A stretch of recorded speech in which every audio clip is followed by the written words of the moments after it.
পালং শাক আর চিংড়ি মাছের খুব সুন্দর সহজ একটি রেসিপি আপনাদের সাথে শেয়ার করব। আপনারা দেখতে পাচ্ছেন আমি পালং শাককে ধুয়ে বেছে কেটে নিয়েছি, চিংড়িকেও আমি ধুয়ে বেছে কেটে নিয়েছি। পালং শাক আর চিংড়ি মাছের এই রেসিপিটা খুব সহজেই করা যায়। আমি প্রথমেই চিংড়ি মাছকে একটু পেঁয়াজের সাথে জিরার সাথে ভেজে নিয়েছি। চিংড়ি মাছের যে গন্ধটা সেটা যাতে একটু দূর হয়, তাই আমি সবসময় চিংড়ি মাছ ভেজেই রান্না করি। সামান্য হলুদ, লবণ আর মরিচ দিয়ে আমি চিংড়ি মাছের মশলাটা কষিয়ে নিয়েছি, সাথে অল্প আদা রসুন বাটাও অ্যাড করে নিব।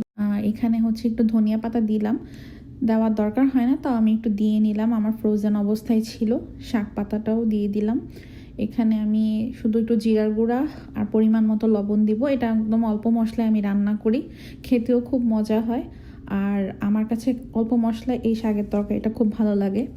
নামানোর আগ দিয়ে আমি একটু কাঁচামরিচও দিয়ে দিয়েছিলাম। সবাই জানাবেন রেসিপিটি কেমন লাগলো আপনাদের কাছে।